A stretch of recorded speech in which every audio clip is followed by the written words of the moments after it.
Welcome to the People, Property, Place podcast with me, your host, Matthew Watts, founder and managing director of Rockbourne. This is a podcast where I share the stories, views, opinions and career journeys of the movers, shakers, innovators and leaders in the real estate industry.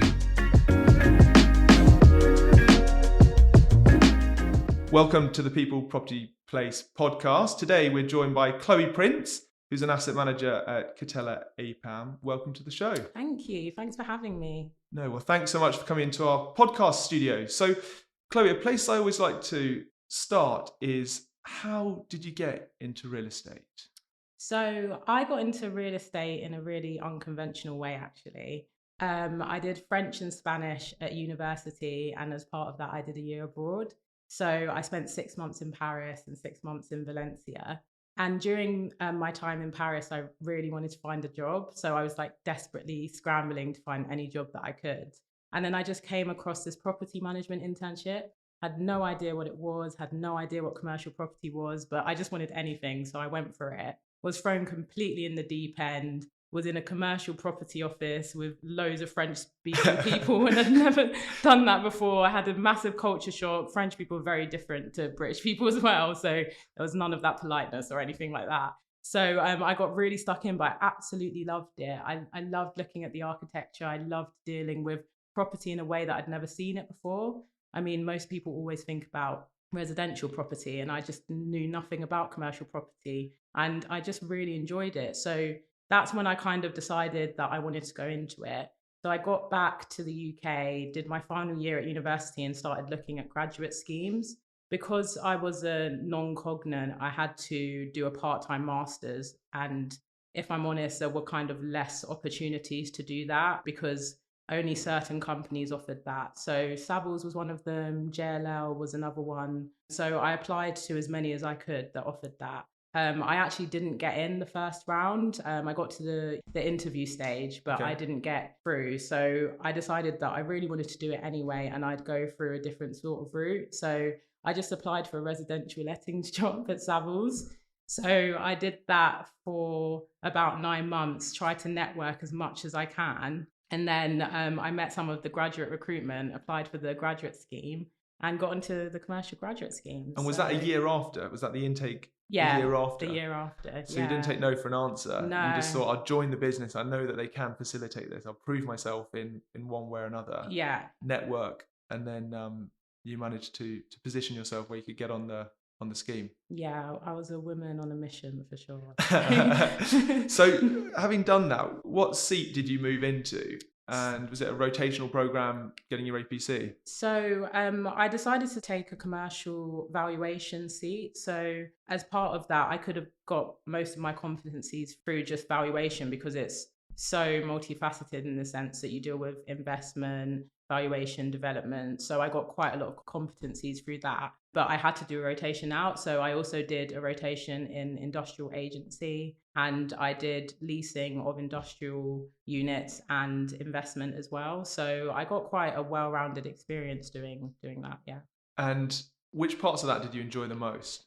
I really liked sheds, and it's weird. I speak to my family about it and they're like, why do you like sheds? You're so weird. It's just, again, it's another part of property that you would just never really think about if you weren't in it. And I really like dealing with all the occupiers, seeing how logistics work. I just found it really interesting. And I got to meet so many different people as well. I got to meet sort of people in larger companies and, people who just work in waste, but they've actually made so much money. And I just found that really interesting. Yeah, I feel like when you drive up and down the motorway, there's absolutely massive big boxes. Yeah. And to the uninitiated or untrained eye, despite how big they are, it's relatively easy just to kind of drive by and, not think too much of it. Yeah. But actually, once you open up into that segment and that world, it is vast. Yeah. So, yeah, and fascinating just from a macro perspective in terms of, themes and the way that customers are buying products, and how they're fulfilled. But from that, do you qualified at Savills? Did you move into a team? So what actually happened was during the sort of, because I was technically on a permanent team, so I'd been employed by a team and they were going to take me on once I qualified. Yeah. But during that, one of our clients, who's London and Oriental, emailed me and was like, "We think you'd be really great to the team. Do you want to join us and go into asset management?" Didn't really know what asset management was, but I'd valued so many of their assets, and they dealt primarily with central London offices. Yeah. And I kind of thought about it, and I just thought it was an amazing opportunity. So I took a massive risk, didn't technically qualify at Savills, and finished my APC there. So I joined there and I entered the world of asset management and then qualified over there. And I'd literally just finished my master's when I joined as well. So it was quite a hectic time. So you're doing your master's part-time and a full-time job, Yeah. and doing your APC. Yeah. So you had a lot on your plate. Yeah. And then an opportunity came up to move client side. Yeah. Did you have anyone advising you from a career perspective on that move? Not at all, no. I feel like I'm quite a free spirit in the sense that if I see something that I think I'm really going to enjoy and I see an opportunity, I just think go for it, because where I am now, I would not be without the connections that I've made, the people that I've met, and just taking a bit of risk, and it has really paid off for my career. Yeah. So tell me about London Oriental then. So they are an asset management and development company, and they focus primarily on central London offices. So they have a big scheme in Victoria, which is a mixed-use scheme, office, a bit of retail and residential. They have a couple of other offices in the city. And when I was there, I was looking at acquisition of new offices, doing the development appraisals, some of the due diligence. I was also doing sort of daily asset management, so leasing of the offices and the retail and the residential. But I absolutely loved it. I mean, I learned so much. I'd done a lot of the consultancy side, but I'd never really done the side of pushing deals through, negotiating the best terms for our client. And I really enjoyed working on offices, actually. So you moved from industrial to central London offices. Yeah, very different. And had quite a broad exposure, yeah, from investment to asset management to development as well. Yeah. And then talk to me about the move to APAM. Why and how did you know it was the right time to leave London Oriental and move to APAM? London and Oriental was great, but I did move when I was a graduate. There were 3 people in the business, including me. And I just think from going from such a large organization such as Savills to 3 people was just too much of a jump, especially at my career where I was still quite junior. And I just thought that I didn't necessarily want to go to another big company, but I didn't want to be in a company so small whilst I'm still kind of getting to learn everything and trying to increase my exposure as much as possible.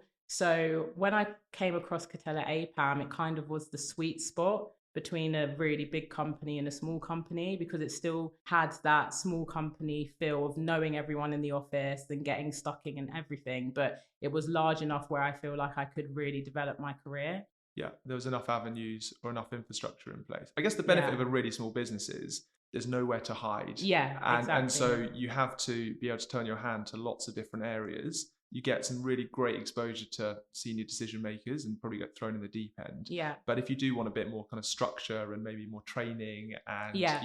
a bit more around you, then I can understand maybe the need to make that move. So you decided to move to APAM. Yeah. And tell me about what are you doing at APAM, and tell me a little bit about APAM as well for those that don't know the business. So APAM, it's also known as Catella APAM because Catella Group took a 75% stake in APAM, and they're a European business. So they have a lot of offices in Stockholm, France, Spain, etc. So we're kind of part of a larger group, but we still have our UK identity. So the best of both worlds. And we're an asset management and investment management company. So there are different teams. I sit on the asset management team. So I deal primarily with retail, but we have a bit of office and residential as well. So I'm looking at 2 shopping centres and a mixed-use scheme, which has offices, retail and residential. And we have an analyst team who sort of do all the number crunching, look at potential investments, acquisitions, disposals, with the asset management team helping. There's a property management team,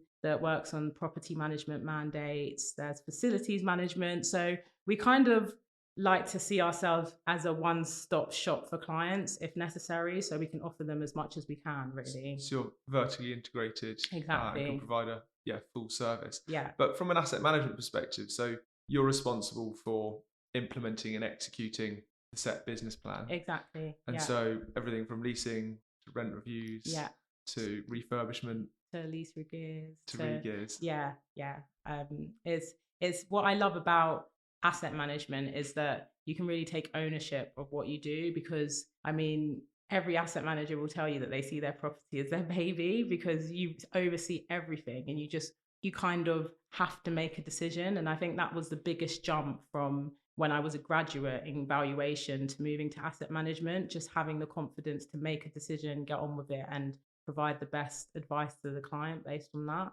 Amazing. So you've got a really broad remit that you really enjoy. Yeah. What do your friends and family think about your role? If I'm honest, I still don't think they know what I do. Like, my friends always mention selling sunset when I say I'm in property. They think I've got this really glamorous like real estate job, which, I mean, I sold a retail warehousing park the other day, so it's definitely not as glamorous as those LA homes, but they think that I'm just a residential estate agent. My parents and my family think that I kind of look at roofs. They always ask me, do you like knock on walls and see the material? And no, that's a building surveyor. I don't do that. But they don't really get what I do, but they know that I enjoy it. So awesome. Well, that's the main thing, right? Yeah. So something you're really passionate about is diversity and inclusion and reverse mentorship. Yeah. Can you just tell what is reverse mentorship?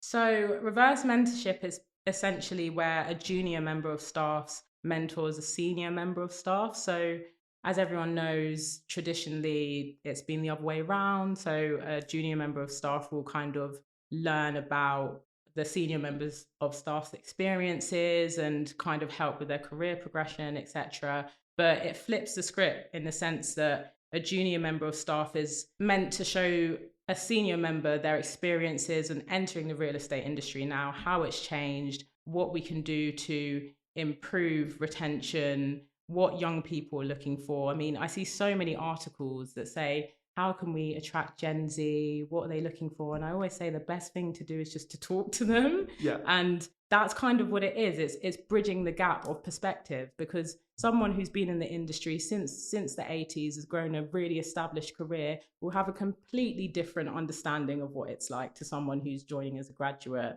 in a different generation. So I think it's so important in multi-generational businesses so that people can be more on the same page and there's not a massive discrepancy in sort of understanding. It's not a new thing, reverse mentorship. No, I mean, I think it's one of those things where there probably have been instances where people have done reverse mentorship and not realized that it's reverse mentorship or called it that. Yeah. Because I think just by having conversations with different people, you're kind of inadvertently mentoring them all the time. But it's come to the forefront now because it's such an easy and quick initiative for every company to implement. I mean, it's also free, so it's kind of a win-win, really. So how would a company go about doing that?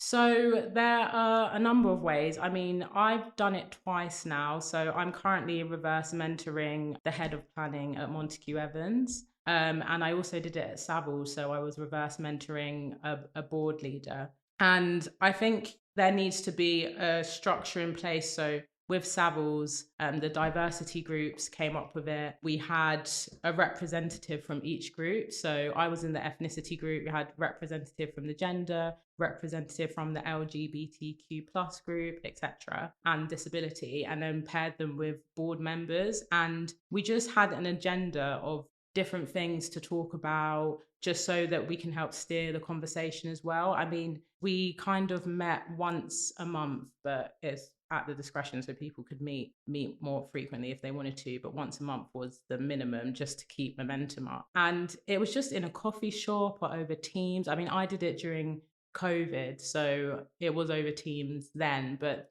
now I'm doing it as in person. And if I'm honest, in person's better, just because you can really connect with someone in person. And yeah, every time I've done it, it's just been really easy because you just get chatting and you learn so much about each other. And the reverse mentee that I have at the moment has said that he just didn't realize that the things still go on that I've experienced. So I think it's just important to understand different people's perspectives. Yeah, whatever your background or whatever your situation, Yeah, being able to have these open conversations and open up someone's view of what someone else is going through and yeah, what they can do to help. So there's clearly lots of benefits for the mentee, the senior mentee. yeah. What is the benefit for the individual who is kind of running or is being the mentor? The benefit for the mentor is just that it's so important for confidence. So I'd never had a relationship like that with someone so senior at Savills. I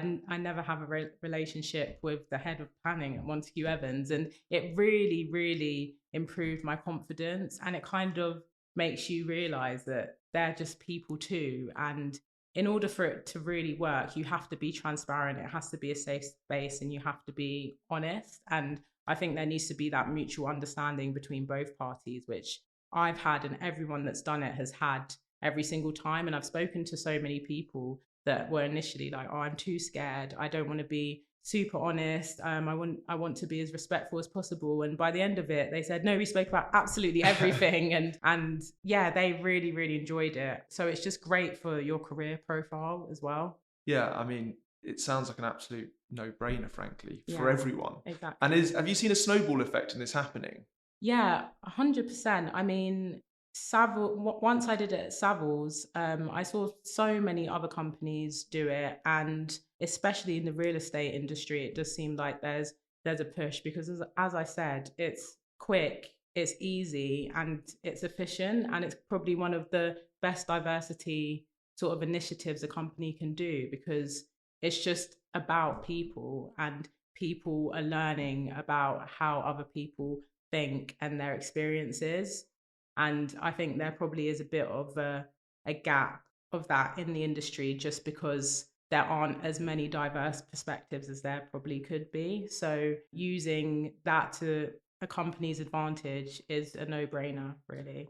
Yeah, no, makes complete sense. But it's not just, or it shouldn't just be constrained to diversity and inclusion No, topics. Senior leaders can benefit tremendously from Gen Zers or yeah. people who aren't quite Gen Z coming in with a different perspective and forcing that conversation. Are there any industries that you look to that do this really, really well that real estate can look to and In learn terms from? of diversity and inclusion. Yeah, and also reverse mentorship. If I'm honest, I wouldn't say I've seen a particular industry that does it amazingly. I think it really is down to the company. I mean, I've seen different companies in different industries do it really, really well. For example, Montague Evans have been really, really forward thinking, and I've been really, really impressed with them. And I'm basically doing it through a company called We Rise In, and it's an initiative which is meant to elevate Black professionals to senior leadership positions in the real estate industry. So I think traditionally there's been a focus on just kind of getting everyone in, getting diversity in more junior positions, more diversity in graduates, in admin staff, etc. But there's still kind of a lack of focus of pushing diverse candidates into more senior roles. And We Rise In basically focuses on that. So it's a niche in that aspect. And Montague Evans I mean, we've all been in a room with the mentees and the mentors speaking about these issues, having really difficult conversations, and they have been so open to listening and understanding.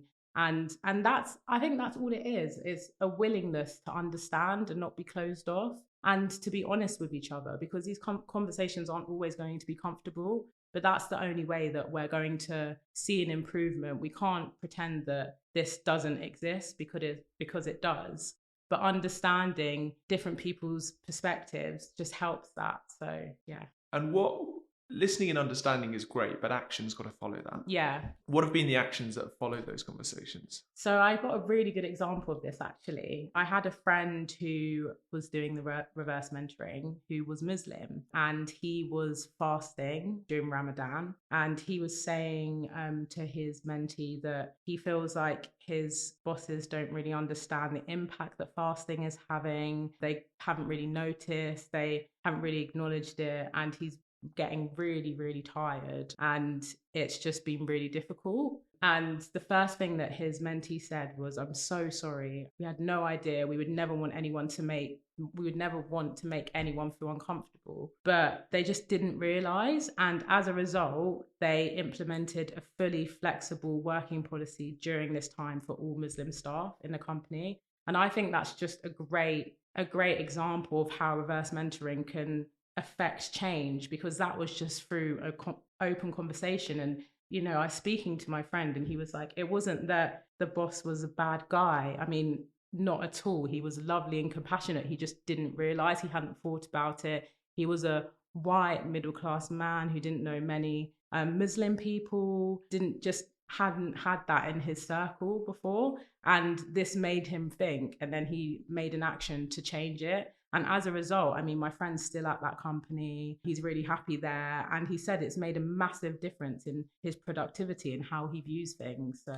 So he'd still have his kind of objectives and work tasks that he needs to do, Yeah. but he can take a bit more ownership in terms of when he does that, or when he's able to do that, rather than just within a set normal working period during his fasting times. Yeah, exactly. I mean, he came in when he felt that he was strong enough to do so, but then he just liked knowing that he had the option where he could work from home, where he could work slightly more unconventional hours. And he did work his contracted hours in terms of the number of hours, but he just did it at more unconventional times, and it really helped his productivity. And obviously, I mean, we work in the real estate industry. There's inspections, there's client meetings, and you do have responsibilities, and you can't get rid of those. But just facilitating the way that people work is so important. And I just think that's a really good example of that. So what message would you say to someone who's listening to this, who is passionate about a particular subject, or feels like the senior leadership team does not understand their situation? What message would you send to them in terms of maybe initiating a reverse mentorship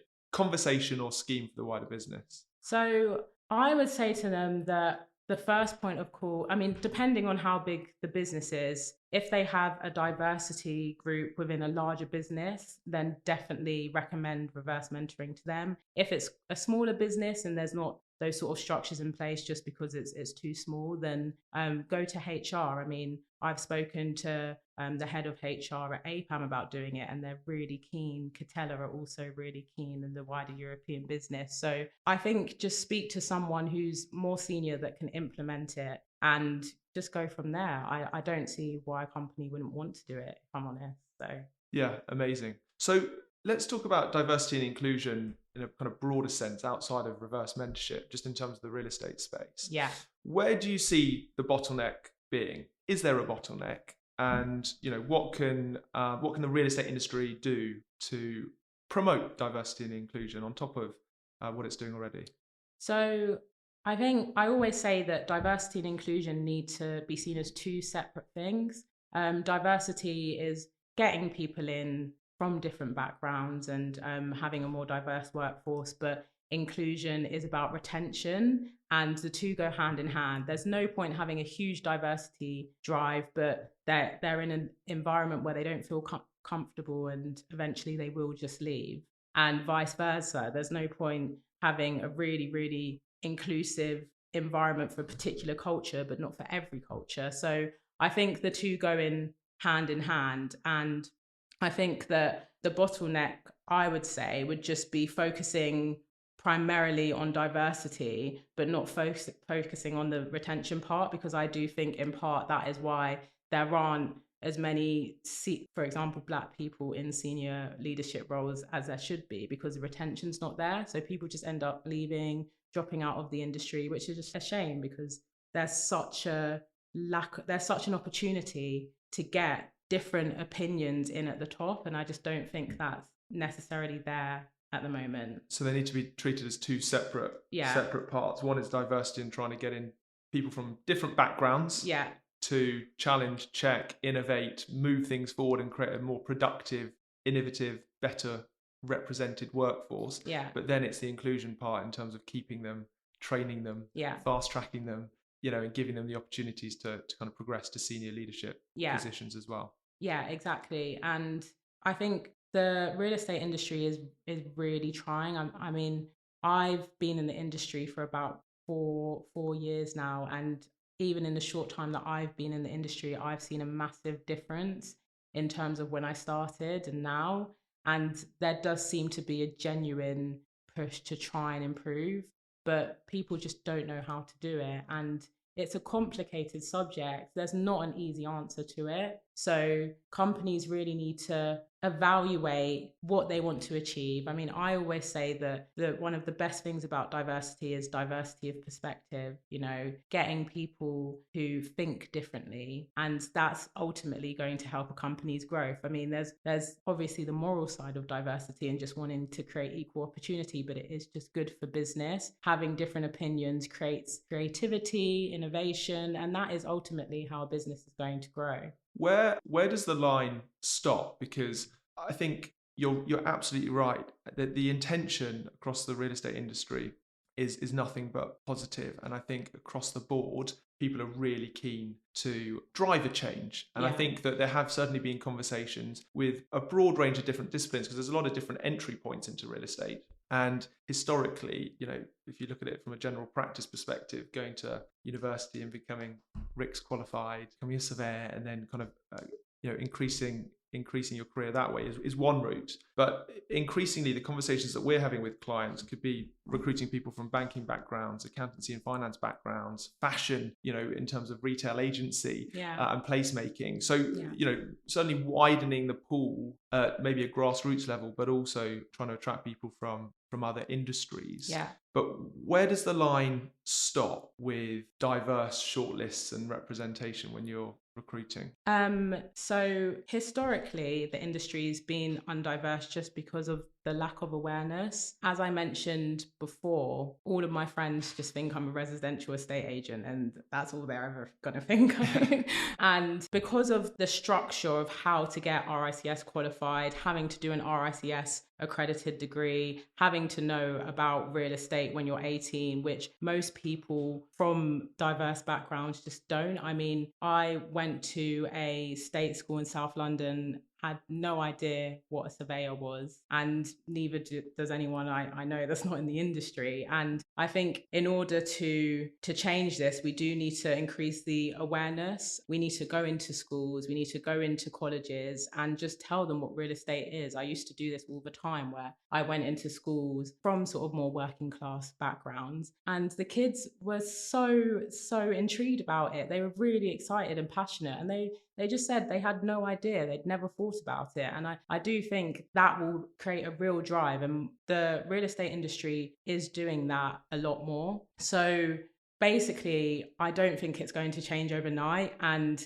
there's no point trying to force change overnight. And I think that's probably where the line does stop. We can't force change overnight. We need to see it as a gradual process that we're all working towards, because I think it will eventually change if we do continue to push sort of these initiatives and increasing awareness around the industry. But it's just not going to change overnight, and we can't pretend that it will. Yeah, we were speaking earlier, there's been some press recently in a slightly separate industry. So I think the Royal Air Force have come under fire for making mistakes by prioritising ethnic, minority and female candidates over white men to hit impossible diversity targets.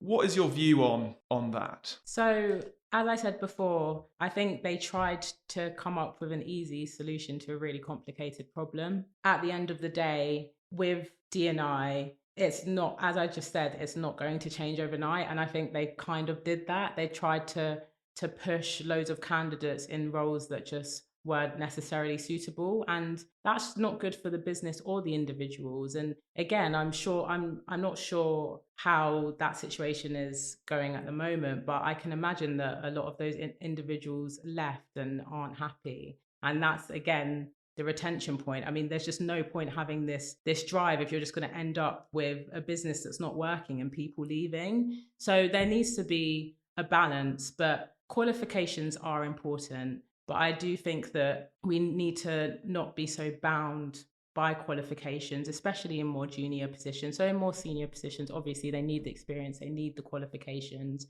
But there are so many people that don't necessarily have qualifications, but so many other skills. So if we kind of create a balance between the two, I think that's when we can really see change. Yeah, I think that's a really interesting point, is assessing candidates in a fair and equitable way. Yeah. So that you can hire the best talent, regardless of their background. Yeah. But then also have the training and infrastructure to really develop them. Yeah.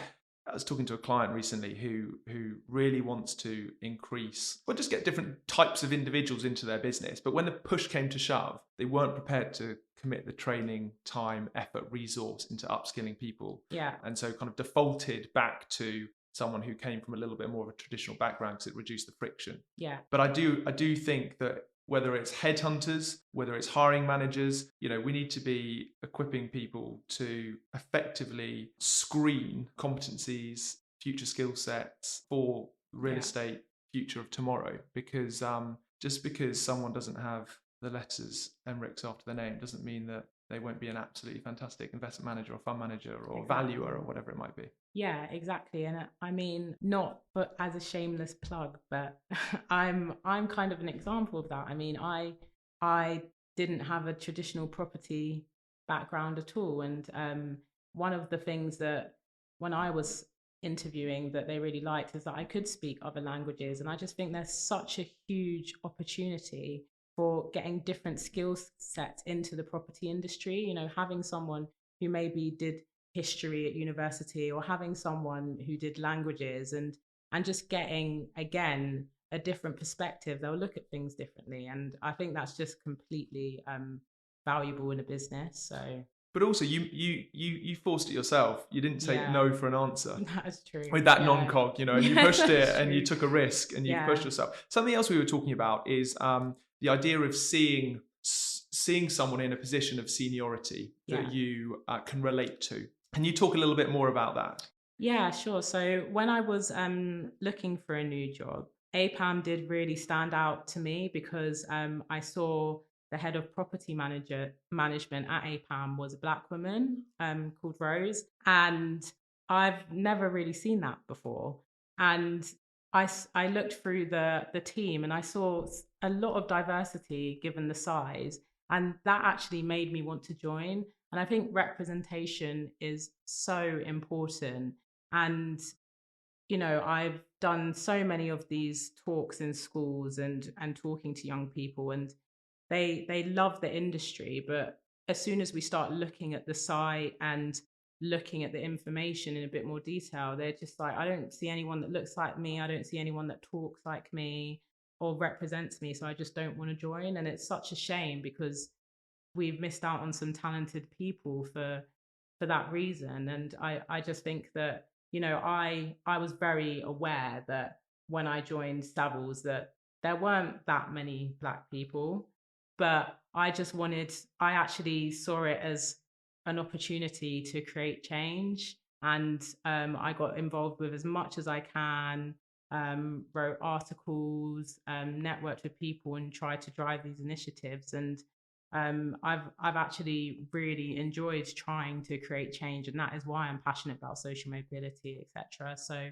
I think there's an opportunity for young people who maybe don't see themselves in these companies to join and create change for the future generations going forwards. I think it's I think you're spot on. I was talking with a lady recently and helping her decide career options and moving jobs. And one of her reservations was, the company that I'm looking to kind of join doesn't have a good female representation across their business. And there's always that balance between, yes, that's an absolutely fair comment and they clearly need to do better. And you can either decide not to progress with that opportunity, or you can make it easier for the next lady by making that move and giving someone else a ladder to bring that in. And I think that's a really important factor to think about is to sometimes be the change you want to see. And it's really hard because you don't necessarily want to put that expectation on people. And ultimately, it is up to the individual. If they're like, you know what, I just don't think I'm going to be happy here, that's completely fine. But Definitely. in history and in civil rights movements and how things have changed, there's always been the person to spur that change, right? So, you know,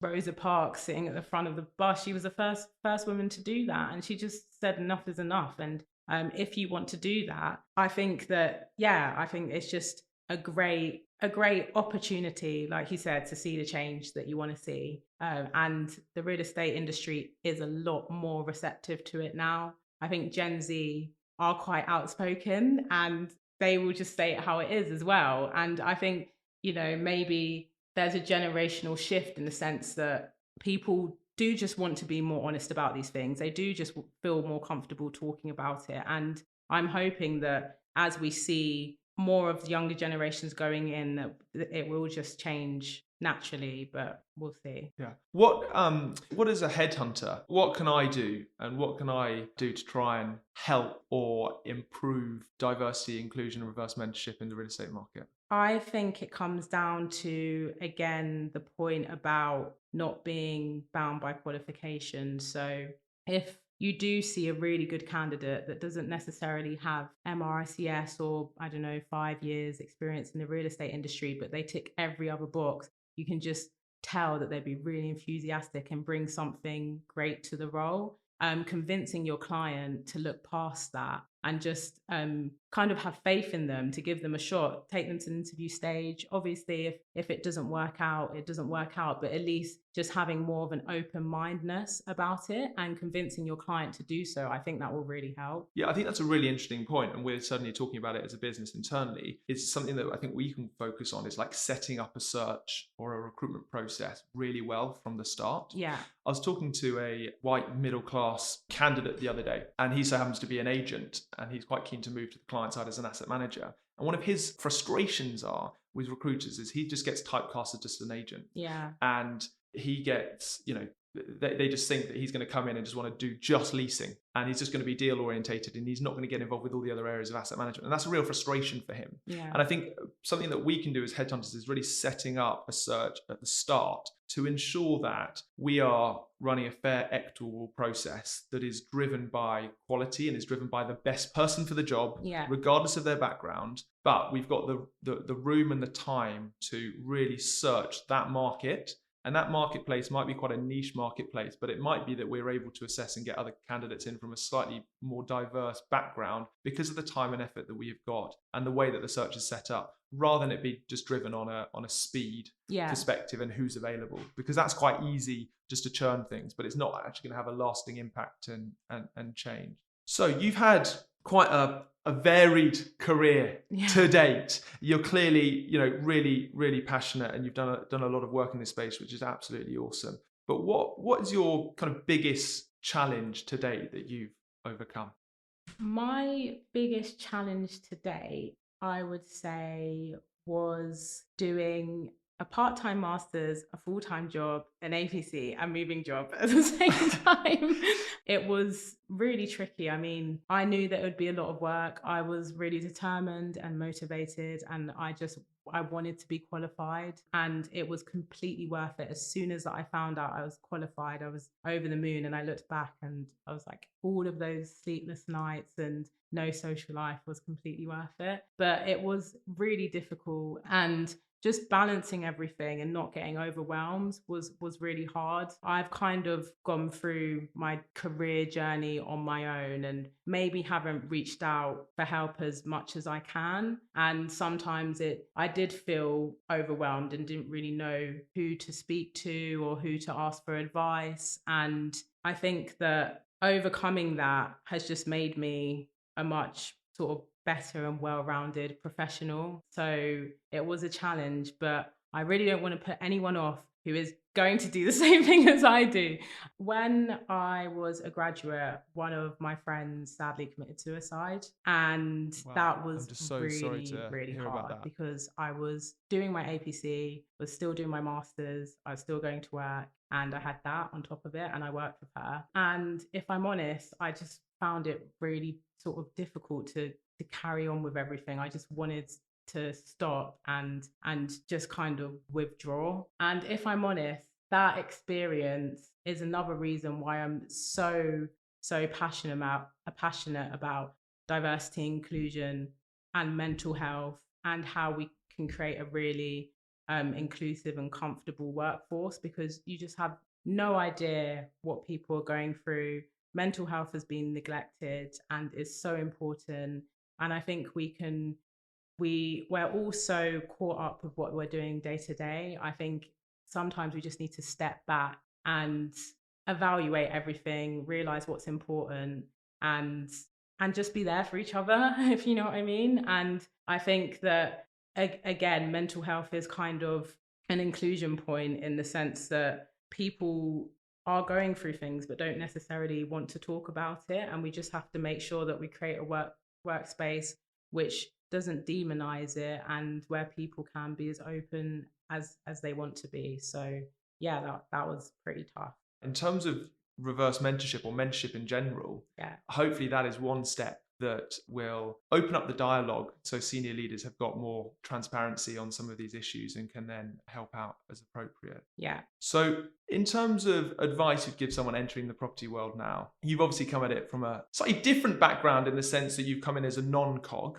It doesn't have to be that way. Yeah. It doesn't have to be doing a full-time job, doing a master's and an APC at the same time. What advice would you give to someone who's stumbled across this podcast, or who's walking down Regent Street thinking, wow, this is amazing, these buildings are incredible, how do I even get into this space? What advice would you give someone? I would just say to anyone that wants to get into the industry, particularly if they don't have experience, just don't be afraid to go for roles that you may not think are your ideal or dream role straight away. Just try and find a way in, speak to people, get experience through more unconventional routes if you need to. I mean, I entered through admin, and that wasn't what I wanted to do when I graduated. I wanted to be a graduate surveyor straight away, but it just took me a bit longer, and it was so worth it. So if you see a job in a company where you feel like, you know, you might get experience in the field but not necessarily the exact thing you want to do, just go for it, really. And shameless plug, just talk to me if you want to. I can try and hook you up with something. And who else would, as well as coming to you to talk directly to you, who else would you recommend people go and talk to? I would say talk to recruiters. I actually got my first job through a recruiter, the Savills residential lettings job. And I told her about my sort of ambitions, and she advised that it would be a good way to sort of get my foot in the door. Speak to people who are in the industry, and just message people on LinkedIn. I mean, I message so many strangers on LinkedIn, and it's scary, but it's so worth it. People generally are really nice and open, and you'll get a few people that are too busy to reply, and that's completely fine. But you miss every shot you don't take, right? So if you see someone's career journey on LinkedIn that you found really interested, that aligns to what you want to do, just message them. See if they respond, go for a coffee or a Teams, or even just to have an email, and I'm sure they'll give you advice. And I have people messaging me. I know a lot of my colleagues have people messaging them, and they almost always respond. So LinkedIn is an amazing way to sort of get your name out there and build your profile as well. Awesome. So as we draw to a close, Chloe, a question I ask everyone is, if you had £500 million, and you're going to have to wear your investment management hat here, if you had £500 million, who, other people, what property and which place would you look to deploy that cash? So I would always look to London. As biased as that may be, I'm a born and bred Londoner. I've seen how much the city has changed since when I've grown up, and I think there's endless opportunities to create amazing buildings. I do think that developers have to have more of a social conscious. So I think there's around sort of gentrification and development, there's always a negative perception, especially those who live in the areas. But I just think it has to be done properly, and I feel like I would be the person to do it properly. So I'd look at London, and I'd look at sustainable buildings. I'd look at things, we actually have this at work, a sort of brown to green strategy. And I think that is the way forward, looking at buildings that are not sustainable, are distressed assets, and improving them and creating amazing assets that aren't just amazing in terms of sustainability and all the best credentials and net carbon zero, etc., but also have a social purpose. And for example, I'd love to create a building in the City of London which has offices, for example, and the top companies in it, but also has a social mobility charity that maybe rents the floor for free. And then in that social mobility charity, you get these companies meeting people who are from sort of more working class backgrounds, and that they have an in with those companies and they're all in the same building. So I would create a space like that in the City of London. That's sort of my dream, I think. It's going to be a pretty big space with £500 million. Yeah. Who are some of the people that you would assemble to come on that journey with you? So I would assemble, there's this guy called Wesley Ankara, who is the head of social value and community investment at Dominus Group and a really good friend of mine.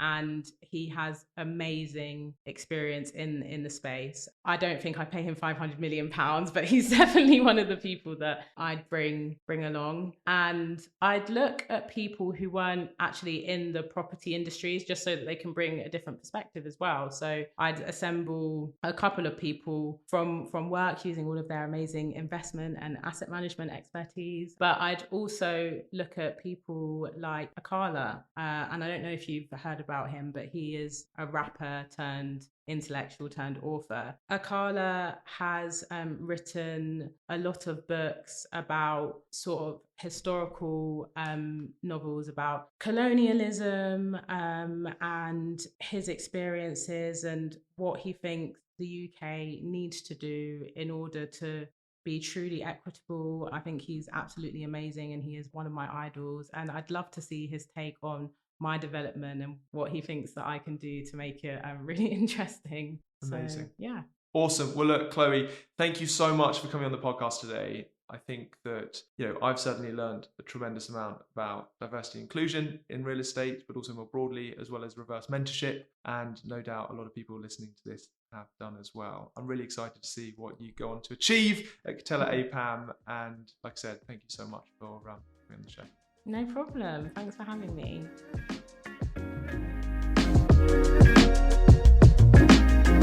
Thanks for listening to this episode of the People, Property, Place podcast.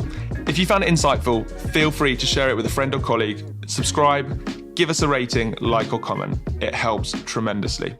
It'd be great to hear from you on LinkedIn. I'm super open-minded to recommendations of which guests you think we should get on the podcast or areas of the market that we should explore further. So do drop me a message. The People, Property, Place podcast is powered by Rockbourne. The team recruit experienced talent for real estate private equity firms, investment managers, REITs, property companies and advisory firms across the investment, asset management, development, fund management, ESG, cap markets, investor relations and general practice space.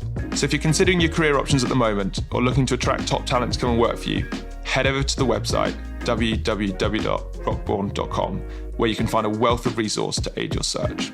Have a great day wherever you are, and I look forward to catching you next time.